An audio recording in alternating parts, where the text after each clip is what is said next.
Hello, welcome to the first of our blogs on the making of The Hobbit. It's amazing to be back here again. This is Bag End, exactly as it was in The Lord of the Rings, and it's actually built in our B stage here in Wellington, which is exactly the same stage as it was built 12 years ago.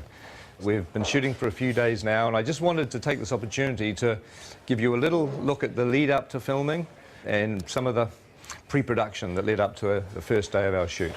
And I look forward to keeping you up to date as we go through the next 2 or 3 years. See you soon. Oh, you're in 3D. Looking good. See ya. And this pulls beautifully. This looks great when it's drawn. Oh, so it actually works. And he can also go fighting with the remnants sort of hanging onto his body and be impaling people.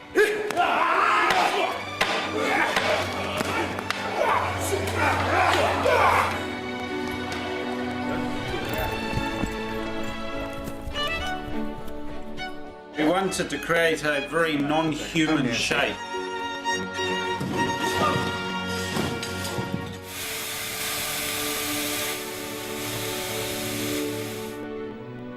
We do need to do a little vlog. You might want to say hi to the fans of The Hobbit. Fans.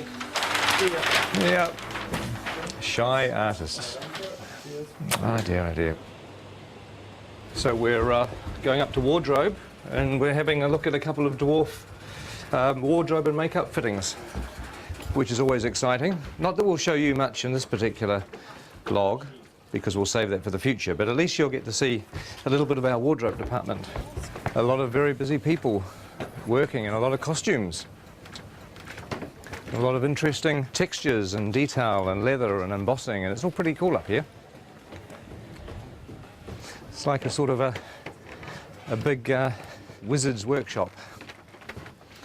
Hello. Oh my God, hello. Very good.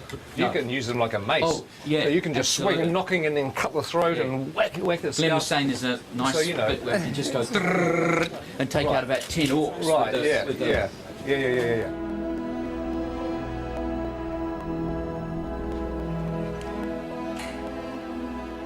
Now this is a familiar set. It's Elrond's chambers, and it's an exact copy of the one that we had in the Fellowship of the Ring. In fact, just over here on the balcony is where the Council of Elrond took place, where the Fellowship was formed and Frodo volunteered to take the ring to Mordor. But also in The Hobbit there's going to be a lot of new bits of Rivendell that we haven't seen before. Some really cool bits of Rivendell actually that will keep as a little surprise for the time being. Now there's an old friend upstairs. Let's just have a quick look. Here we are. I'm sure you'll recognise the statue where Narsil, the broken sword, sits. And of course, in the time of The Hobbit, the sword is going to be here. And it is strange walking around here because it was 10 or 11 years ago, and I'm used to looking at a set like this on film, and now we're walking back into it again. It's almost like you've stepped inside a movie. It's a very weird experience. When we have a dwarf locked off, this is where we're going to be shooting at the very beginning of our shoot. It's the goblin tunnels below the Misty Mountains. It's a very iconic scene in The Hobbit where Bilbo has an encounter with, well, you know who it's with, don't you, if you read The Hobbit?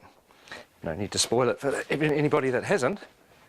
But this is like a little network of caves. Look, there's a whole other little set of passageways down here. It's very claustrophobic. But one of the things we've done in order to be able to shoot the shots is to make sure that all the different walls of the cave can be removed so that our big bulky cameras can actually shoot the angles that we need. Oh my God, look at this thing here. That looks like a foot or an arm. Oh, I don't know. That looks rather creepy, doesn't it? Ooh. Okay. So how many chairs do we need? For instance, should we, I reckon Bomber sits at the end, and then there's a slight grapple, and then when you pop down, it's like, and then it's like, that's the cue. Yes. Yeah. Okay. Now I know it's sort of safe. I can interrupt. This is blocking.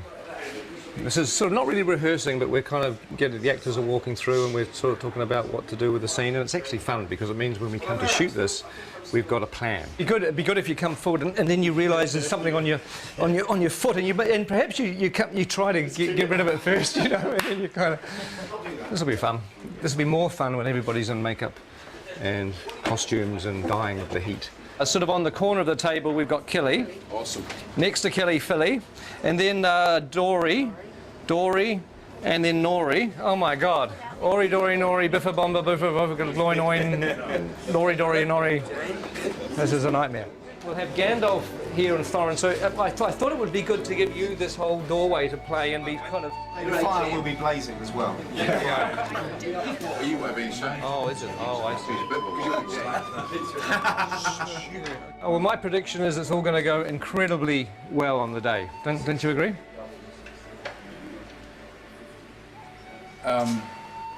The tricky thing is that there are 13 dwarves in this set.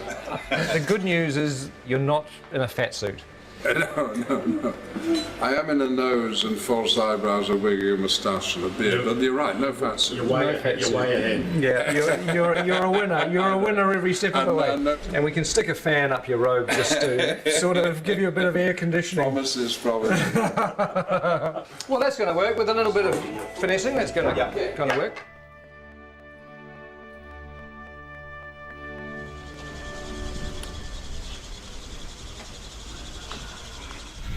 Morning. Morning. Morning. How are you? Morning. So I'm officially the first person in the makeup chair on The Hobbit. Officially. That's amazing. That's something, isn't it?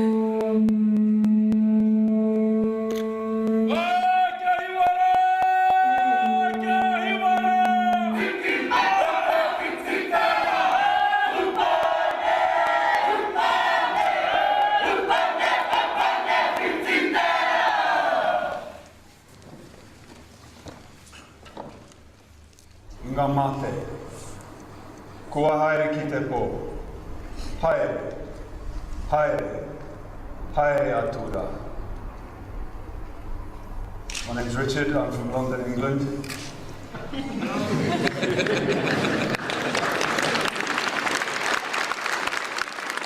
I would like to give thanks on behalf of everyone here as visitors for this ceremony, for this celebration, for the blessing of the soundstage, and for the welcome that you offer to us. We're all deeply honoured to be here. And to everyone that has waited so long for this day to begin this extraordinary journey filming The Hobbit, I would like to wish them good luck, good health and good harmony. And Martin would like to say something. Thank you. My name's Martin Freeman. I'm in the cast as well. He stole everything I was about to say in Maori.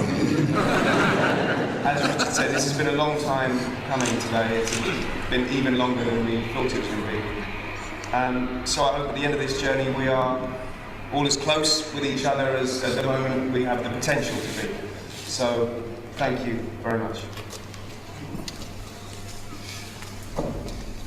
Hello everybody, I'm Andy Serkis. I am standing up there just to say on behalf of the returning crew and cast who have gathered here to go on the journey, and we're just very, very grateful to your incredible hospitality and to have the opportunity to share the passion for telling such an amazing, amazing story in such an amazing country with such beautiful people. Thank you.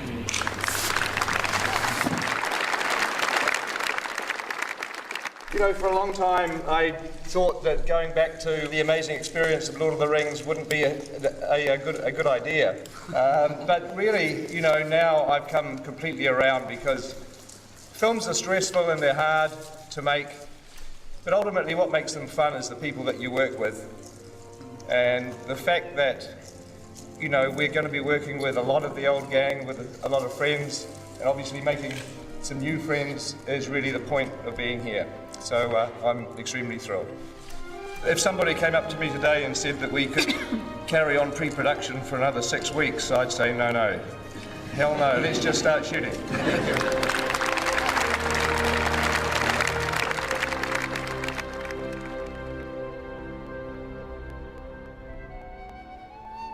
And roll sound. And action.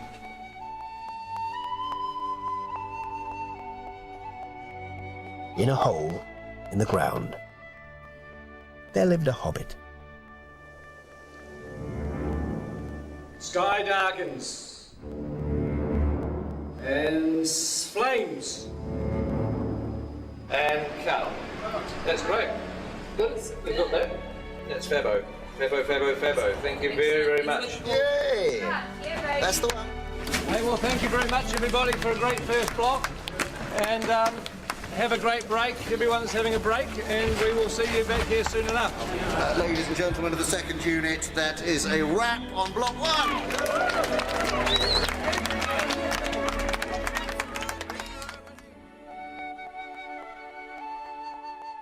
So we're just going to get one more pickup in Bag End. Hello. Yep.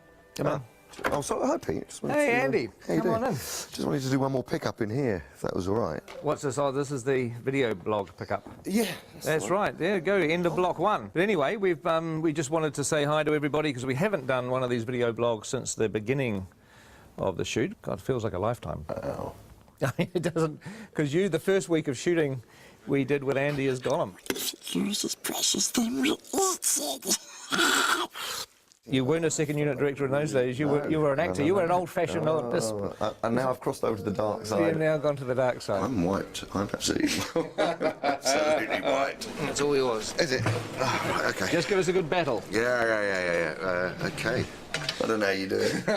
It's You get tired. I always just tell people I get exhausted at the end of the first couple of days and stay exhausted until it finishes. We have 250 days of shooting on these 2 Hobbit movies, and I think it's a much better way to divide that up into 3 blocks and then have some time to edit what you've done, look at it, hand visual effects shots over to the CGI guys. You can really focus on the script revisions. It's a much smarter way to shoot these big films. Yeah, on something of this scale too. I mean, when we got the given our T-shirts, which said 54 days down, 200 to go, I have to admit, I don't know how great it was. And please wear these on set tomorrow. It wasn't exactly a morale-lifting moment, was it? Everywhere you turn on the people's backs was 200 days to go. It's like, oh God, I felt tired before lunch, Good news is that it's over. First day back is Monday the 5th of September. So thank you guys. It's been a pleasure having you with us. What are you guys off to during the break? My wife and I, my lovely wife Aileen, we've got a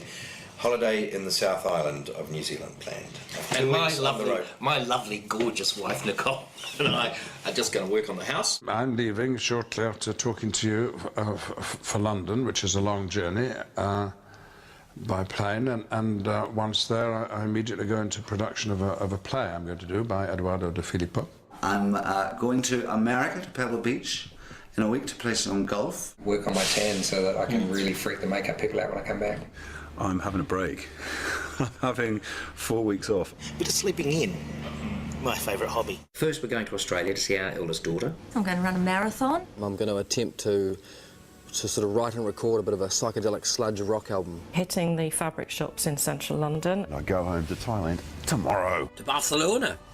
To meet Doctor Who fans from Spain. Bali for 11 days. London and Paris to see friends. Manhattan Beach, because it's the closest beach to the airport. I haven't been home for the last 3 years, back in Belgium, so my mum is cracking the whip. And then I'm going to Vegas and spend all my hard-earned cash.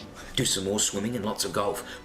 Probably get a little bit drunk, a little bit on a holiday. I'm looking forward to going back with mates and getting on the drink, where I'm not going to get a bad reputation because they already know what I'm like. And now I'm going back to Ireland to see my family and see some of my mates in Belfast for a quiet little weekend.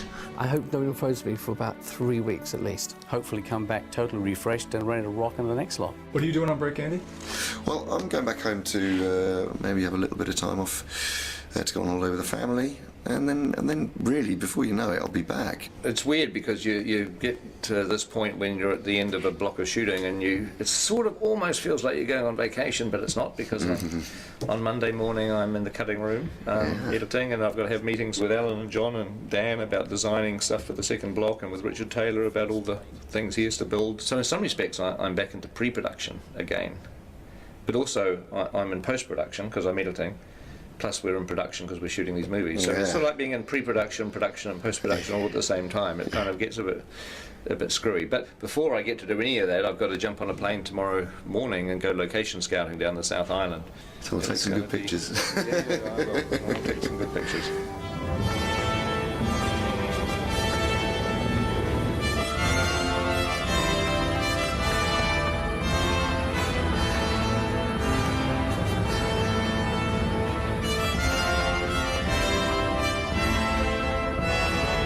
Since we're going to be doing location shooting during our next block of shooting, it's really time to have to nail everything down.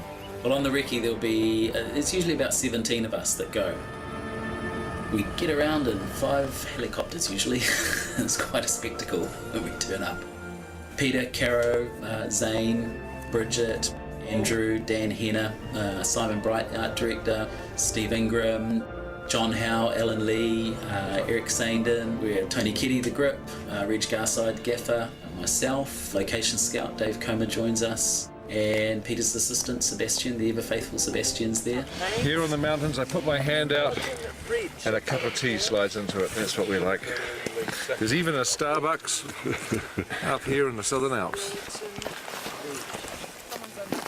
Slippery, hard to walk, and juggle a cup of tea at the same time on this sort of... I know, no mean feat.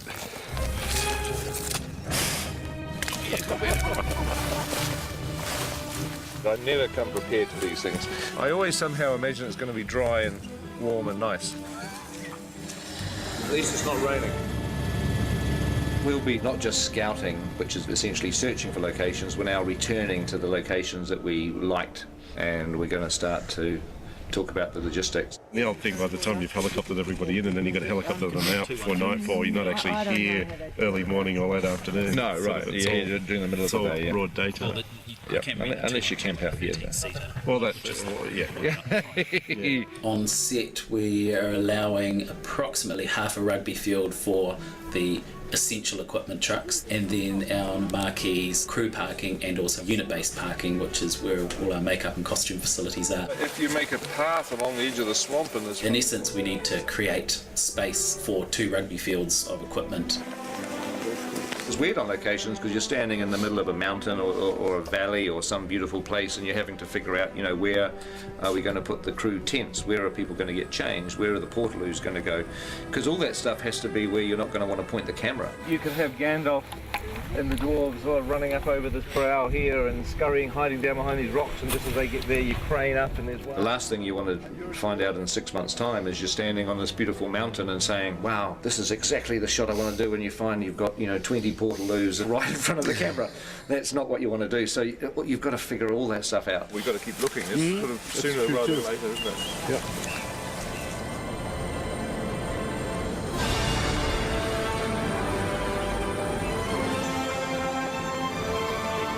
We'll be flying, I don't know, maybe 30 locations, some locations probably. We're shooting locations around the Mackenzie country, around wilder landscapes below Mount Cook. And we will also be shooting around Dunedin Way, more beautiful stone, rock, you know, wild country, and that's quite exciting because it's an area of Middle Earth we haven't visited before. That big rock could be part of the house, couldn't it? Yeah. Where we're scouting presently for the edge of Mirkwood and the Anduin grasslands is south of Queenstown. That's pretty incredible. And shooting that?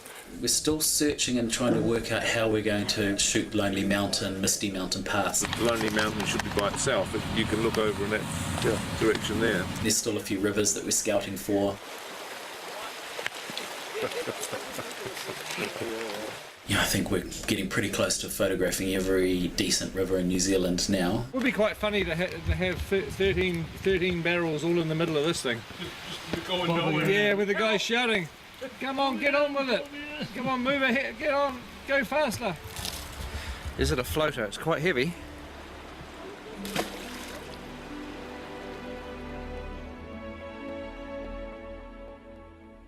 We're going to go to some reasonably remote places, sometimes places that, you know, very, very few people have seen. There's plenty of New Zealand that we haven't seen yet. I think people think it's such a small country, and Lord of the Rings, we saw so much of it that we must have seen everything, but believe me, we haven't. There's a huge amount of wonderful locations still to come. Quite a pretty spot, isn't it? That's great, it's a great spot. Well, we'll say goodbye for now, and hopefully you've enjoyed this update, and there may well be another one coming during the break sometime, so keep your eye out for that.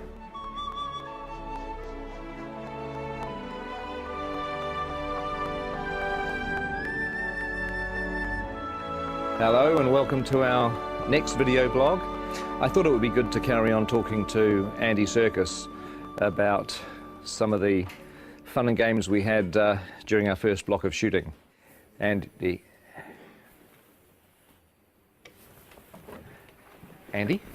where is he?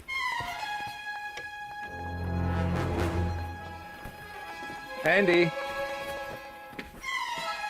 What is this place? This isn't Wellington.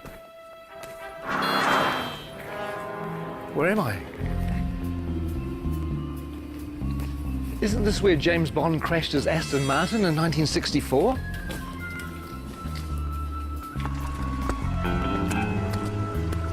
And isn't this where Red Grant trained to be an assassin at the beginning of From Russia with Love?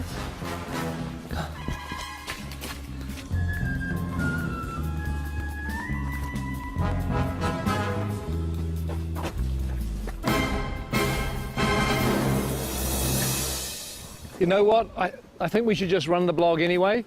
So what we did is we asked cast and crew to tell us a few of their favourite memories from the first 3 or 4 months of shooting. So please enjoy that, and I'll go figure out where I am.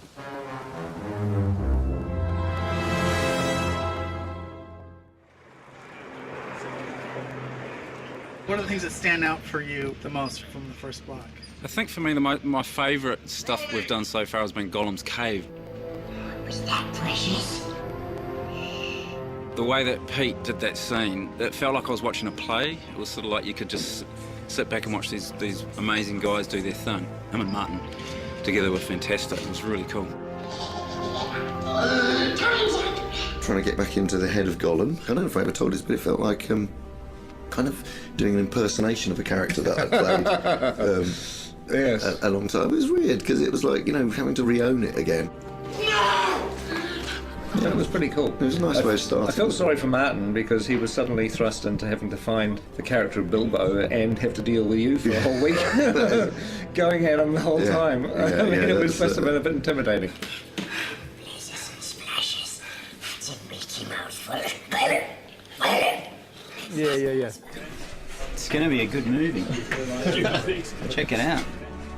After 2 years of, oh my God, when are we ever going to shoot this film? We had 13 dwarves and a hobbit. We might have had a wizard as well. And suddenly, it's real. Seeing the sets were like amazing. That was true.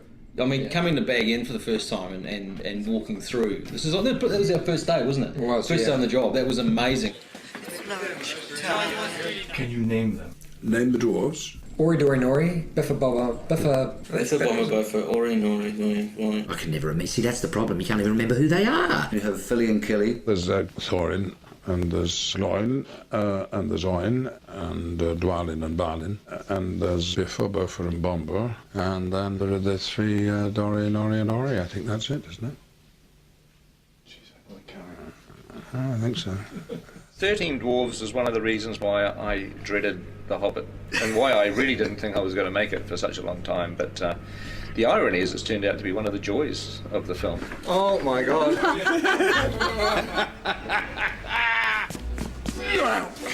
What a challenge. I mean, 13 heroes, or 14 with Bilbo. They all have to be differentiated in a way that isn't necessary in the book, but if you keep seeing them, you want to know who they are and specifically and what their attitude is and why they're on this journey. We need to move now! Come on! Some of the best memories were getting the dwarves ready. Everybody has helped these actors kind of find their way through lots of rubber and lots of hair. Walking through Weta and getting to see our designs and going, actually, God, I look amazing. I look the most amazing of anyone. That was probably the best day, wasn't it? Mm-hmm. Yeah. When you all said, gee, Jed's amazing. That's an amazing We design. did, yeah. Some of them actually look pretty bad before they get into the prosthetic. Some of them, in fact, for some of them, a prosthetic is making them look better, to tell you the truth, which says something. Mark Hadlow, for example, springs to mind. I have this lovely bit down here, and then this moustache that comes up here. I look stunning. Actually, I should be in centrefold. One of the things that quite early on we discovered was that Mark Hadlow likes to dress up in costumes, mainly sort of military type things. And the really weird thing about his sailor outfits is that below the waist, nothing. But again, you know, he's a nice bloke though. A little bit to cut. A little bit to cut. One of them doesn't have to wear a beard. Yeah, well, we're all very, very jealous of that. Actually, he is the Aidan Turner. He's the sexy dwarf. I don't even think he's got a beard, actually. Mainly because he's not old enough to grow one. He's the hot one, I suppose, if you like that kind of thing. But if you like knitted cardigans and knitted mittens, then I'm your fella. If there was a boy band in Middle Earth, he would be the leader Williams. of the Robbie Williams of the dwarf world. Whereas you'd be... roadie, I think. Yeah, the roadie. Bond would be a roadie. I think when people see the beards are going to come back in big time. They are. Huge. Give us a kiss. Gaelic Dashrood Bar. Gaelic Dashrood Bar.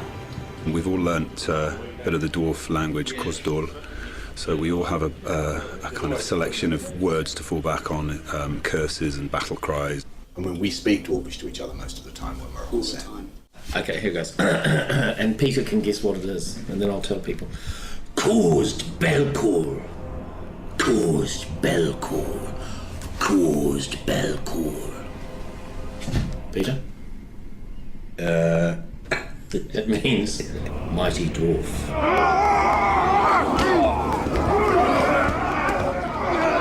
We had Troll Show. Well, you got to do all the fun stuff in Troll Show. Yeah, we did. I had to shoot dialogue and things, and he got to do all the good fighting troll stuff. That is the great thing about the dwarves is that even though there's this comic element to some of the characters, not all of them, but some of them, when they fight, they really fight. We started with 3 months of intense training. We did stunt fighting, we did horse riding. We did the gym 4 times a week. We did dwarf movement intensely. They were trying to get us to a point where they could actually kill us and bring us back from the dead, kill us, bring us back from the dead, all the CPR and stuff like that, because that's what it'll be like on set. They did it by breaking us down. Yeah. They did it by essentially reducing us to the absolute amoeba stage and then building us up again as dwarfs. We've come through it as better dwarves, I feel. I do too. I know that William's discovered his inner dwarf. I have. Well, we all have, actually. It's a frightening thing, but this is the job that had to be done. If I could say key moments in Block 1, arriving in Rivendell and meeting Elrond and dining at his table, it really feels like you're stepping into Middle-earth. There are some who would not deem it wise. What do you mean? You're not the only guardian to stand watch over Middle-earth. I remember it now, but later on. I love working with Hugo and Kate back in Rivendell again. That was fantastic. Hello. Welcome. I still can't quite get over being on set with Ian as Gandalf and then, Kate Blanchett with Galadriel and Hugo with Elrond, and you just feel like you step back into a movie again. It's kind of weird. Is this a new one? This is different. Yeah, different one. High points really, I think, was getting Kate Blanchett with a long train. Beautiful. Kate, that's beautiful. That is. They're all going to want one. Just don't ask me to walk anywhere. One of the things that I like is that we're getting a little bit of the music into the movie too, the songs. Tolkien wrote quite a few songs for The Hobbit. I got to sing a song. You want to hum a few bars for us now? Oh, it's a classic song. It's after sort of Cole Porter, Gershwin, and that type of thing. There's an inn, there's a merry old inn beneath an old grey hill. He squeaked and soared and quickened the tune while the landlord shook the man in the moon. It's after 3, he said. I think it'd be great if Dwalin just yelled the whole thing. So the cat... We'll swallow the tipsy cat. Who's this? Metallica version? Is this the Metallica version? Who is this? That's the Metallica version. Well, I'll be singing at the Oscars is a different matter, but hopefully some people might sing it in the shower. Excuse me. I think this is a Peter Jackson question. Which dwarf would you like to invite to dinner? Well, you know, I wouldn't invite any of them except myself. I'm afraid that the table manners aren't of the best. But you get your fist when you do that! They would not want Biffa over for dinner. He would be like the bottom of the line. Ori, because he'd be very polite. Excuse me. Well, it'd be me, obviously, because I'd cook. Stephen Hunter does pretty well with the bad table manners. He just eats so much. Have you seen the size of him? I mean, oh good lord. He's enormous. I've tried to talk him about cutting down his cholesterol and his butter intake. I don't think he'd invite Nori because he'd steal all the silverware. He'd never invite Graham McTavish because he would sit there and glare at you and show his forearms all night. Dwallin's a real warrior. When he parties, he goes completely mad, like so many Scottish people. Here you go. Well, the words kettle black calling pot come to mind. I don't think he'd invite any dwarf to dinner, actually. I wouldn't have them all together, though. Not 13, maybe a couple at a time. Special person to meet here, John Rhys Davies. It was fun on one of the days that we were in Bag End with the dwarves that John Rhys Davies came to visit. Oh, yeah? And it was great to introduce him not only to Gloin, who's his father in the story, but also to all the other dwarves. Hello, my boy. It's just like coming home to family. I predicted what John would say, and he pretty much said it word for word. I could just imagine, you know, him saying, "Oh, you poor bastards." that's pretty much what he went on to say. You poor buggers. When he gets you running up the hill in full armour, you'll enjoy that. But you are going to be spectacular. And you'll be chased by women all around the world. but only if you're in costume and makeup. Okay. All right. We've been here since January the 13th. So what is that, 5 months? And we haven't even scratched the surface. Who are you, WP? Hey, I'm doubling Stanley Kubrick. One of the biggest moments was when we all put our gear on and we all stood together, sort of looking around at each other into the characters' faces. To stand in a circle and look at the guys that were going on the quest, I got a real tingle up my spine. Lovely, thank you. That's terrific. I think we can check the gate on that.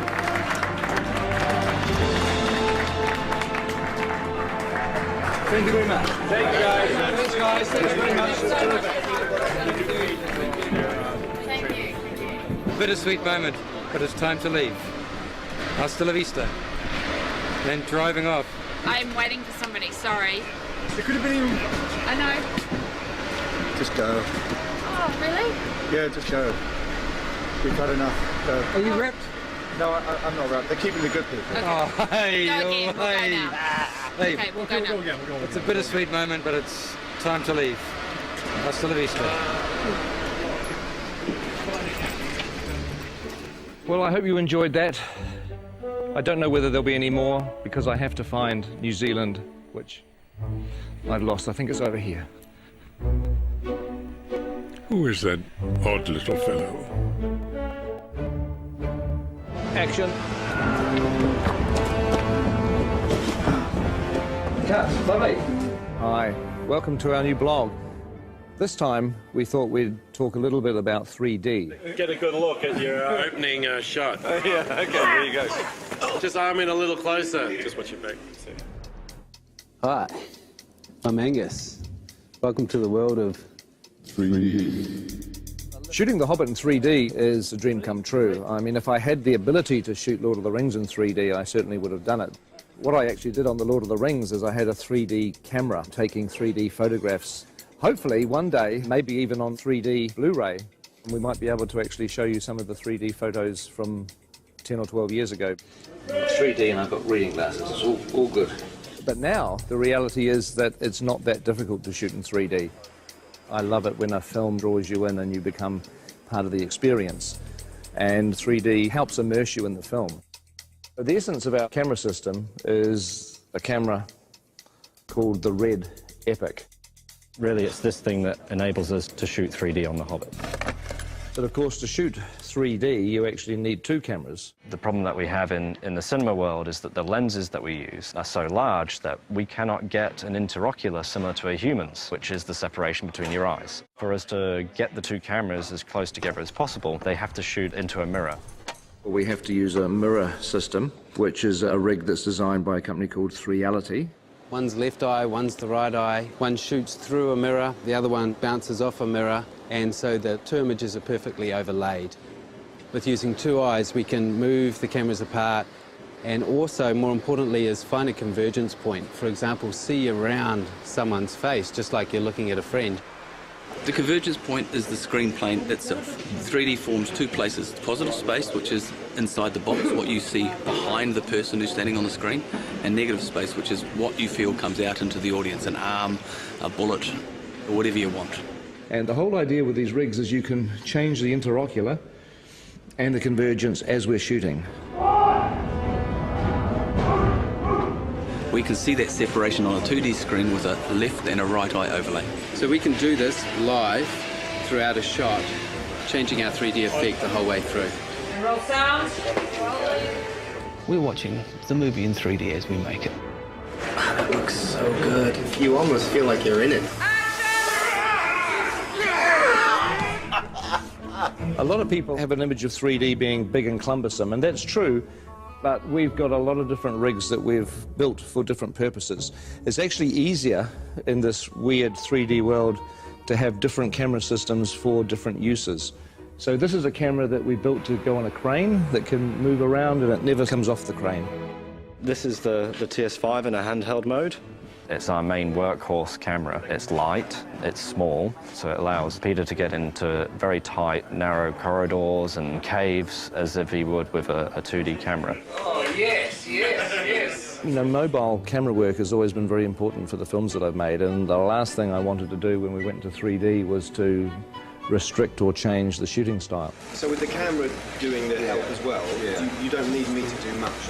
It was very important for The Hobbit that we feel like the same filmmakers have gone back into Middle-earth to tell a new story. We're shooting at the same speed as you'd shoot 2D. Dollies, cranes, Steadicam, we put it on the shoulder and we shoot handheld. The same as we would always shoot a movie. Of course, once you've got 3 or 4 cameras for main unit, you need 3 or 4 cameras for second unit, which is 8 cameras, which is really 16 cameras. This is a world of the Hobbit camera department. We have 48 Red Epic cameras, and they're on 17 3D rigs. This one's called Walter, which was my grandfather. This one's Ronald, my uncle. Emily was Fran's grandmother. Perkins was actually Fran's dog. Witchy Poo, Frank, Bill is my dad. Fergus is the name of one of our pugs. Tricky Woo, that's the name of Pekingese. Stan is another one of our pugs. There's cameras called John and Paul, George and Ringo, who are not relations of mine. Are we having fun? Yay! We're not shooting film, we shoot digitally. We shoot onto these cards, which slot in the side of the camera. And each one of these is 128 gig. On top of that, you're shooting at 5K resolution.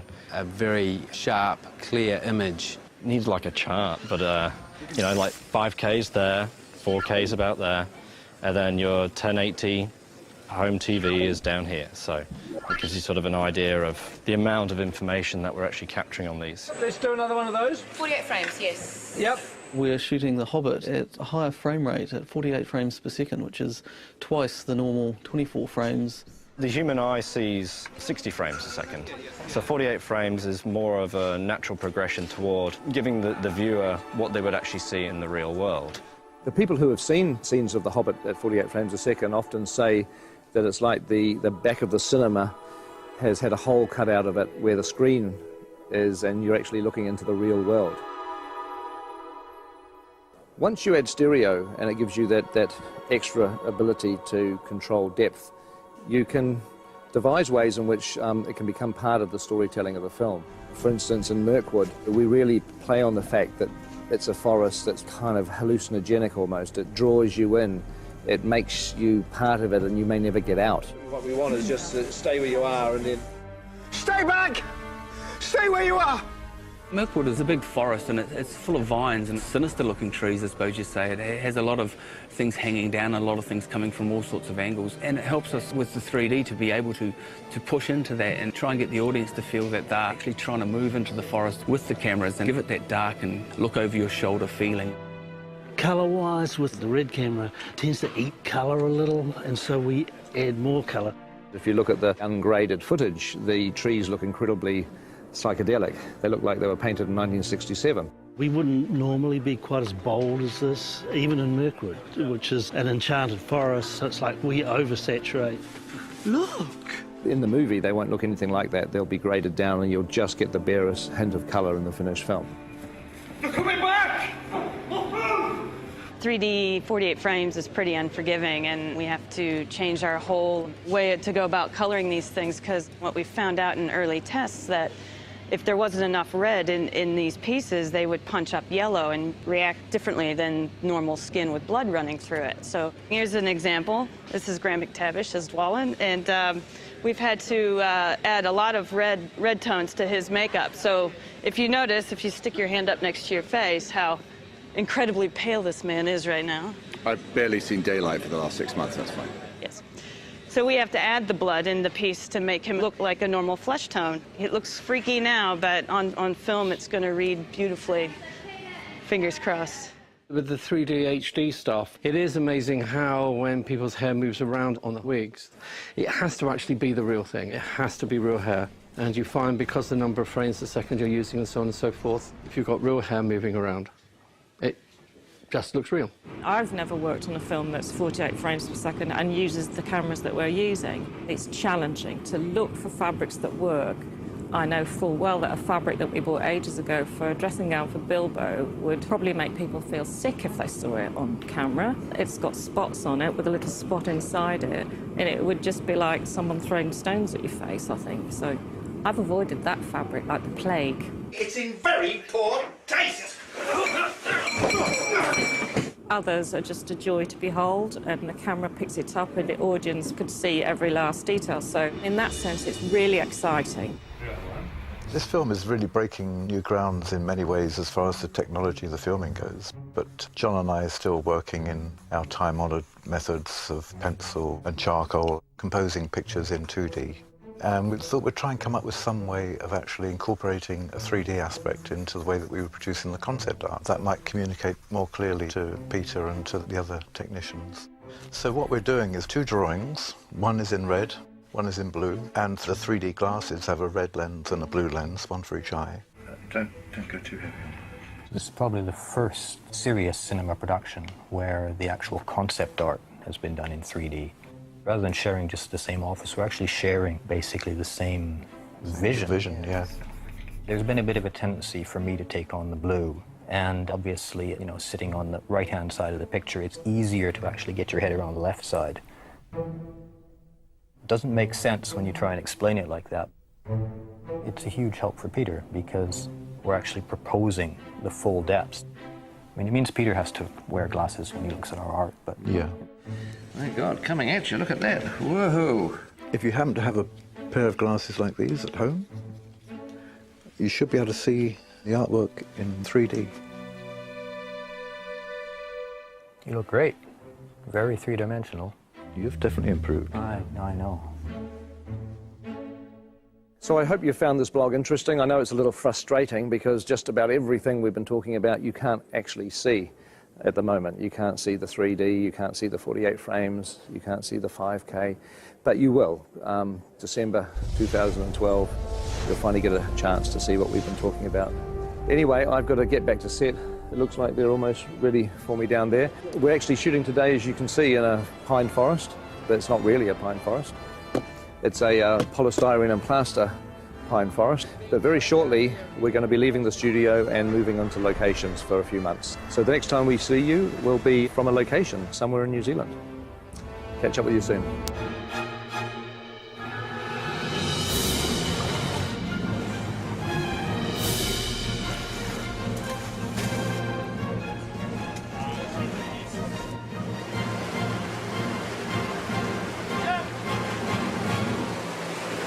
ships and boats, eh? Everybody thinks they're a sailor. So welcome to our new blog, which is about the logistics of location shooting. We've been travelling pretty much the length and breadth of New Zealand shooting locations for The Hobbit. It's been great to get outside. It's been great to get that texture of Middle-earth into the movie. After many, many weeks of shooting in the studio, we've established our characters, we've established our story, and it was finally time to get on the road and establish the landscapes of Middle-earth. So we're currently moving about 500 crew for main unit to Hamilton, and then about 200 second unit crew to various parts of the country. We like to call it the biggest logistical move in cinematic history. Just because of the size of the fleet, close to 140 vehicles. As you can see, we're moving around a huge surface. I think everyone is secretly scared but quietly excited. The main reason for going on location on the project is to capture the scenic beauty of New Zealand. Peter's often said one of the things that won the fans over so much in the Lord of the Rings series was the unbelievable vistas and scenics because they were so magnificent.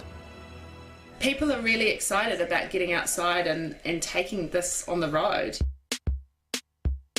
These are our changes for main unit crew, so this is how big we actually are. We're probably over 500. Everybody has to be in the right vehicle at the right time, they have to travel to the right place, they have to have rooms to be able to sleep in. I can't begin to imagine the logistics involved with shifting the crew, the cast, the equipment that we have on The Hobbit. It's pretty mind-blowing. You have to take everything with you to produce the films. We're having to provide our own electricity, areas to cook food, areas for people to sit down and eat. You've got to provide water, the bathrooms and the toilets that people need. You have to have weather cover, heat when it's cold, and you've got to provide cooling when it's hot. The daunting aspect of that is it's all got to get into trucks, it's all got to be on wheels, and it's all got to be ready to roll. We're about to try and cram all of this, and all of that, all of this, some of that, most of this, all these trucks, most of these people, but not that scissor lift up there that stays, are going to go into some of these trucks. These guys here are going to go into these trucks too. Nice one. No cell phone laws here, man. One of our biggest challenges on the production is actually shooting all the locations in one hit for both main unit and second unit. And you can certainly start there.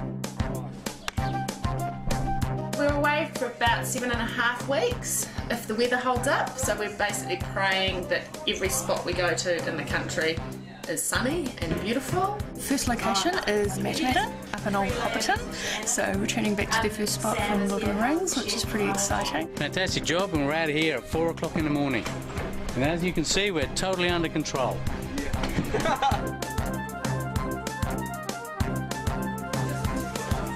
Why aren't you helping?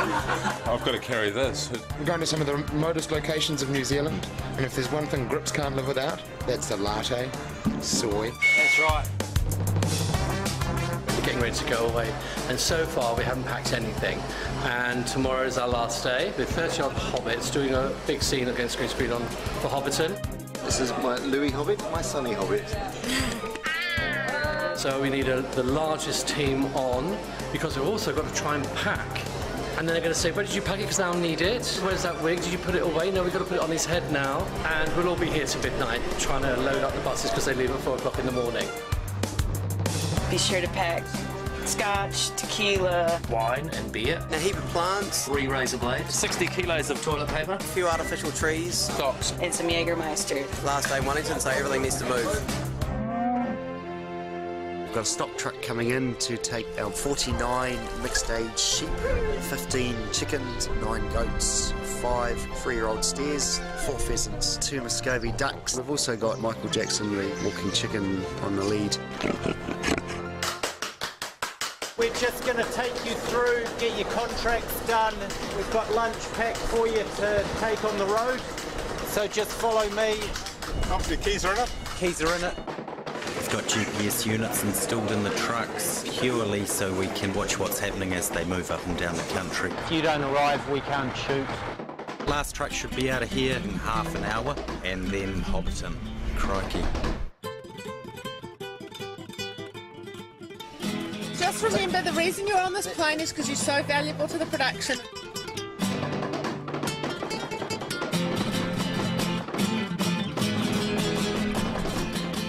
Our main unit had over 100 units on wheels that were travelling to the first location. That was quite a feat in itself, just having that amount of drivers on the road. It's all about arrows, it's all about maps and directions. Once we arrive, we get in and it's about an 8-hour turnaround from when the first truck turns up to when the unit base is actually functional for filming. They've got to get these trucks level for working in, got to get them all powered up, and they've got to get them all functioning so quickly. Prosthetics, makeup, costume, catering. It's not just a case of a small crew going into very out-of-the-way places. We're literally occupying the space of a football field. I think it's actually 2 football fields. We moved 7,000 cubic metres of dirt to accommodate everything that goes with making a film of this size with this many people involved. It's very much a mini city. To everyone's amazement, you know, they went home on Friday night in Wellington, turned up to work here on Monday morning and everything's here, parked up in order and looking good and working.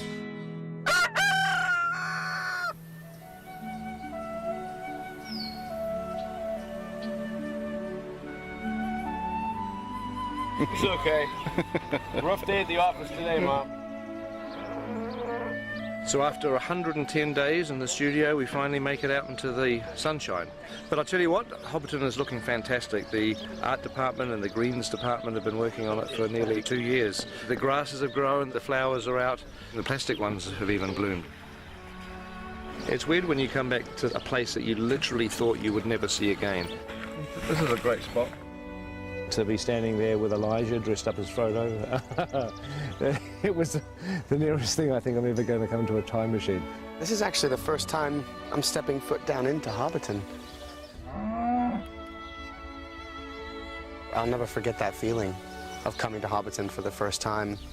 So much time spent in this universe, you know, with these characters, and I keep referencing the fact that I turned 19 when I came to Hobbiton for the first time. 11 years ago. I'm 30 now. I don't know, there's so many feelings of nostalgia and history. We'd been searching pretty much the whole country for this rolling green countryside. We were up here scouting around and found this place called Buckland Road. And sure enough, when we flew over it, we found the round tree, the hill, the lake. It was all meant to be. Of course, then it was a matter of talking to the owners of the land, getting their permission to shoot here and build here. It was a Saturday afternoon during a major New Zealand rugby game that he came and knocked on my father's door. And he said they wanted to make a movie, and my father actually said, "Lord of the what?" I think I kicked him under the table quietly, but that's how it all started. This time around, they built it for real. So before, all of these Hobbit holes were built using polystyrene. When the filming was finished, they tore it all down. Even though it's been available for tours and, you know, for people to look at it, we didn't have any of the Hobbit holes here. Doing the Hobbit now, it gave us the ability to rebuild Hobbiton out of permanent materials. Materials that aren't going to deteriorate, and we can carry on showing people what's involved in making a movie, behind the scenes.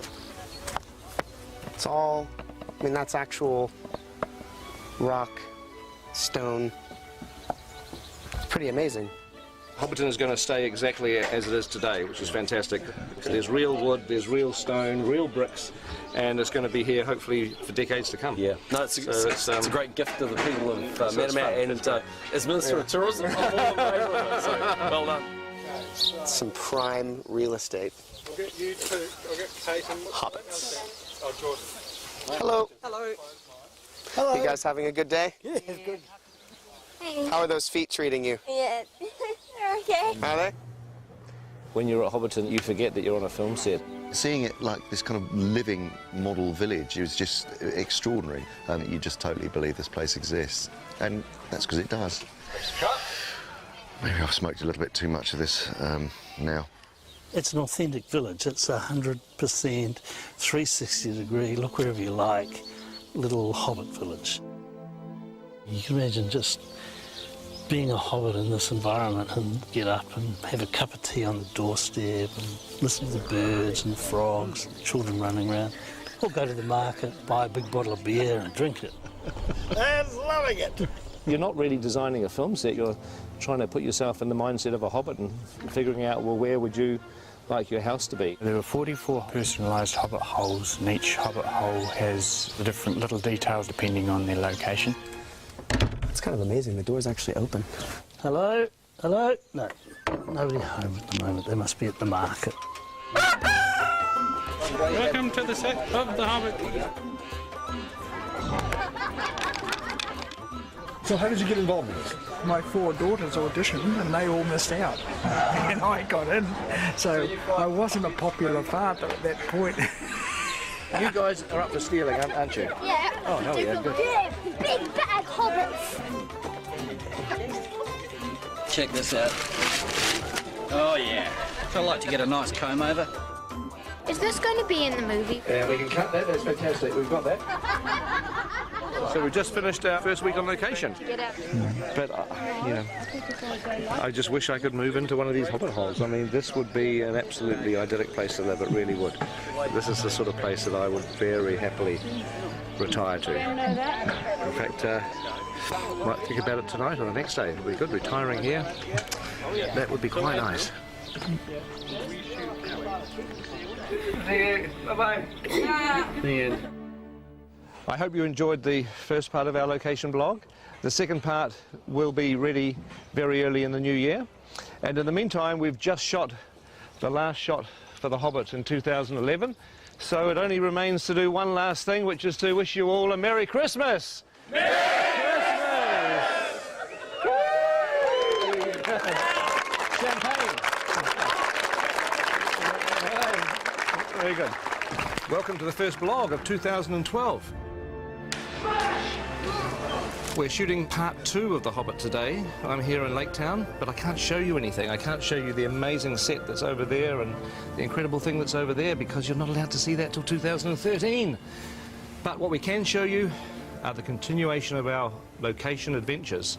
So if you remember from our last exciting episode, we were in Hobbiton. So let's pick it up from where we left off and travel around the rest of New Zealand. So we've just finished our first week on location. So it's goodbye to Hobbiton and hello to our next spot.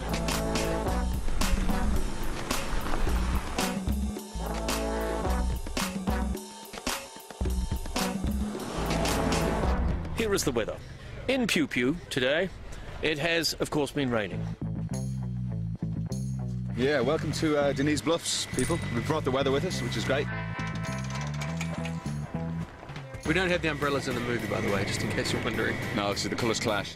What's kind of weird is you're on the sets in the studio and they look so real, but you come out on location, this almost looks fake because you think this can't exist. It's just weird. It's not real, it's a trick. It's a trick. It's a trick, It's mind games. Done with mirrors. It's a very nice environment. Some nice stuff up in there. Just going to be a bit lumpy getting stuff around and building stuff on rocks and bits and pieces, but be nice. Good location. I'm just worried about the dinosaurs.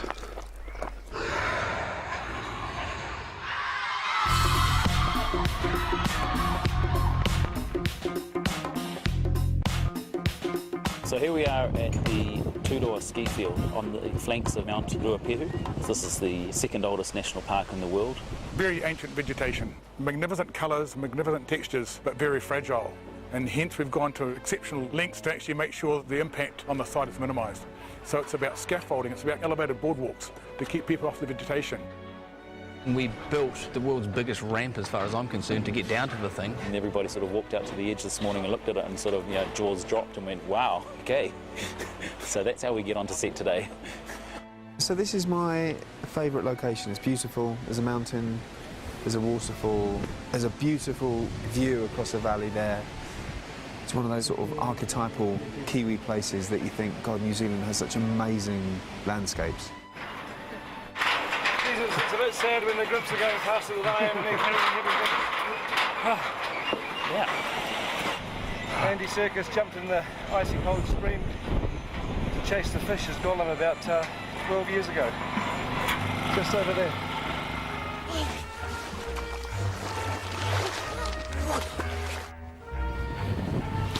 So, welcome to first day on location with second unit. I've spent quite a lot of the last few weeks in a chopper because a lot of our stuff was aerial coverage.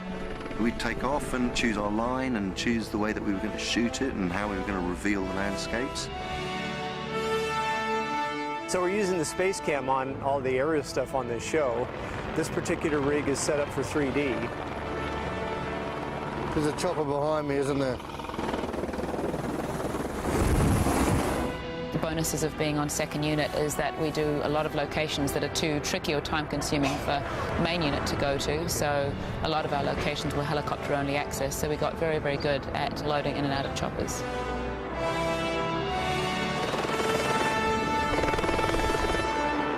So you've got literally 2 units that are now crisscrossing the country, both the North and South Islands. About halfway through our location shoot, first and second units met up, and it happened to be exactly halfway through the entire shoot, day 127, and we commemorated that with a hoodie, a halfway hoodie. But it's 127 days and it's 2 films. Now, well, I've got a 133-day Lord of the Rings jumper, which was for 3 films. Yes. So 133 days for 3 films and 127 days for 2 films. Yes, easily explained. How? Well, we're all 10 years older, so we're going a little slower. That's true. One of the challenges was showing PJ what we'd been up to. So every day I would then do a kind of an edit of the takes that we'd done and put them together and make some selects, and then that would be sent off to Pete. We are a long way from most of the infrastructure that we know and love, so we've had to rely on satellite technology to do all of our connectivity. These are the 3 dishes that we're setting up today to provide internet for the crew. We're providing wireless and internet. We've also got a separate setup that's up at the director's tent that's beaming in footage from second unit that basically takes the feed that's coming in from the cameras, compresses it, sends it over the internet all the way through down to Peter's tent.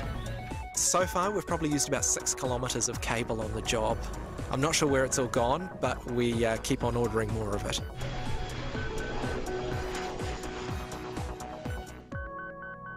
Strathtyre, Central Otago. So this is a location where you can literally shoot 360 degrees every direction. Had some incredible skies, what we'd call close encounters of the third kind skies. And where our skies are a little boring, because we've shot over 3 days, we'll probably replace them with these cool skies. I'd love to do that, get some real mood into it. One of the days of shooting on this location was actually up on the hill at something called the Rock and Pillar Range. If you just look over there, that's pretty much that distant ridge line between those 2 rocks. That's what they call the Rock and Pillars, where we had to have 10 helicopters ferrying crew, cast and equipment up the mountain. This is Adam Brown's first helicopter ride. Oh my gosh. Are you so excited? I'm well excited. You should be.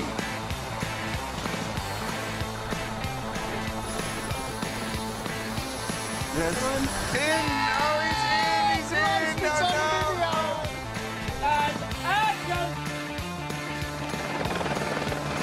No, no! Amazing! So we're packing up at the end of our location shooting here at Strathtyre and going to Queenstown. Here we are, beautiful Queenstown. We're just at the base of outside the Earnslow Burn, which is the most spectacular shooting location I think we've been to yet. We're shortly going to do a rendition of The Hills Are Alive with the Sound of Music, starting with Mark Gabbardy's over there. So he's getting into his Maria position. There he is.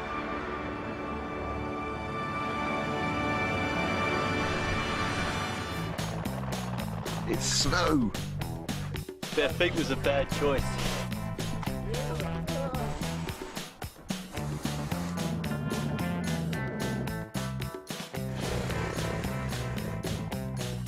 And we've been to Paradise before. That's where we shot a few scenes of Fellowship of the Ring, mainly, back in 1999. Lothlorien Forest, Boromir's death. The great thing about this job, you get to see beautiful, beautiful places like this. So you don't have to feel sorry for our actors that are leaving home for 7.5 weeks. We're very, very well looked after. The catering on this movie has been sensational. The numbers we were doing on location were between 300 and 400 until we got to Twizel. Then we were doing 570, 580 because we had quite a few extras there as well. We cook 100 at least kilos of meat every day. One of the guys worked out that we'd been through a ton of oranges already. It's Formal Friday today, so we're dressed in suit. It's one of the only ways to be able to, for the crew to know what day of the week it is. Every morning we crank out about 200, 300 coffees. We're heading off to the hills to look after a crew of about 100 people who have all been choppered in up into the mountains. It being in the mountains, there's snow around, so it's cold. So obviously in formal dress, sometimes it's not practical. So as you can see here, Andrew has gone from a 3-piece to a 4-piece with the addition of a nice cozy puffer jacket. Because you can't always look good, sometimes you have to be sensible.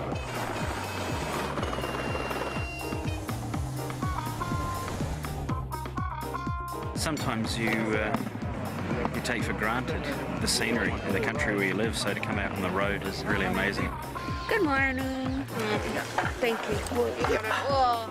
Can't believe how nice it is. We're the luckiest short people in the world. We're among the luckiest people. I think it comes into people, not even height restricted.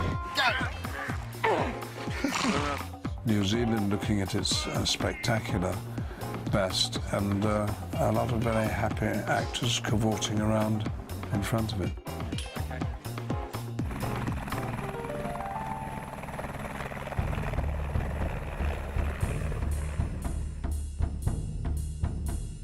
Braemar Station was pretty difficult working conditions for the cast and the crew because the tussock and the ground's very uneven. This is Matagauri, a New Zealand native kind of thorn bush, which is everywhere that you ever want to walk. You can't just parade through the tussocks and the rocks and the pebbles without looking. You suddenly realise that being out of doors in Middle-earth can be a difficult business, particularly when there's a pack of orcs or wargs. Dances with wargs. Heavenly wargs? The boy who cried warg. Aliens versus wargs? I was a teenage warg. Enormous amount of running. Scene 88, I think, is actually going to be a third film that will be coming out between the first and the second. It's actually, for the most part, it's easier working inside a studio. But of course, you know, the studio doesn't have the incredible vistas, and that's what we were there for. 8 kilometres from Mount Cook, surrounded by the guys behind me. Unbelievable.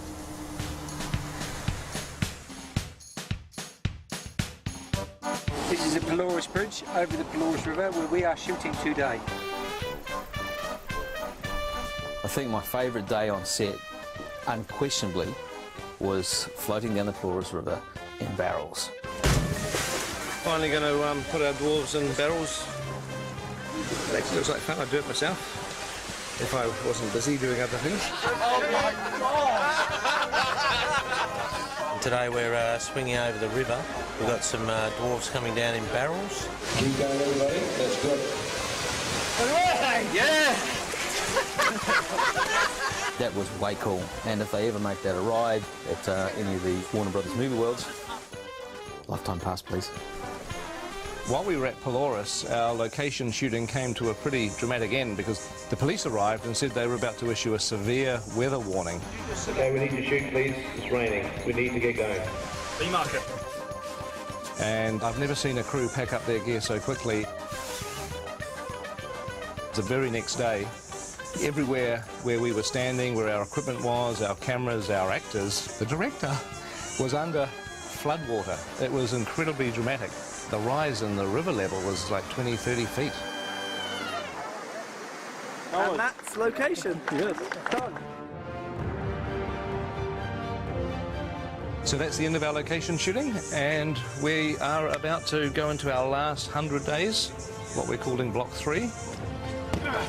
And look forward to talking to you again very, very soon.